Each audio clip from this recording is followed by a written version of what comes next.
Saglit na lang tong ulam. Ayoko na nito. Ay nako, tiisin mo lang nga yan. Maraming mga bata dyan na walang makain. Maging kontento ka kung anong nasa hapagkainan.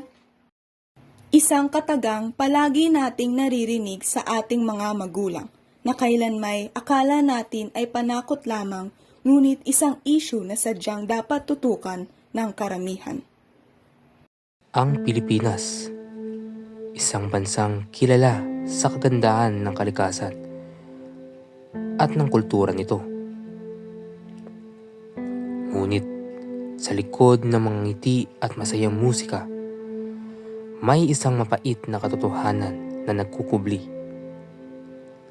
Ang katotohanan ng kahirapan. Sa bansang ito, halos 20% ng populasyon ang nabubuhay sa ilalim ng linya ng kahirapan.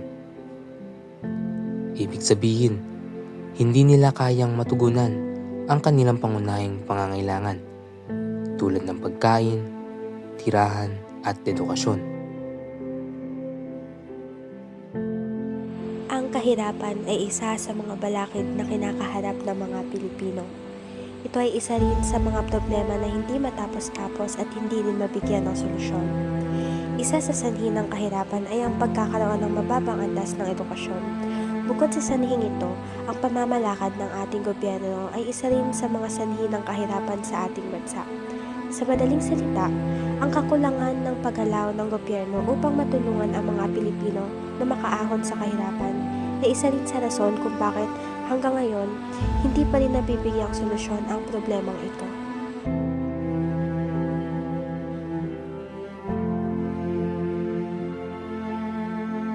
Should spread awareness to reduce poverty that our country has been facing until today.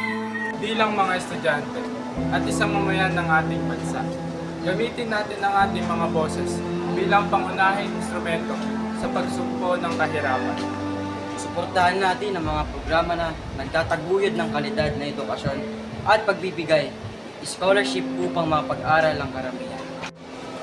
Ang pagtatag ng proyekto at trabaho upang mabigyan oportunidad ng ating mga kapwa-Pilipino upang sila'y makapagtrabaho.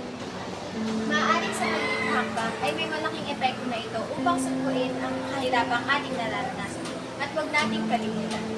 Simulan natin ang hakbang sa pagsugpo ng kahirapan sa tamang pagboto at pagkilati sa mga taong may totoong hangarin at may magandang kinabukasan para sa mga Pilipino.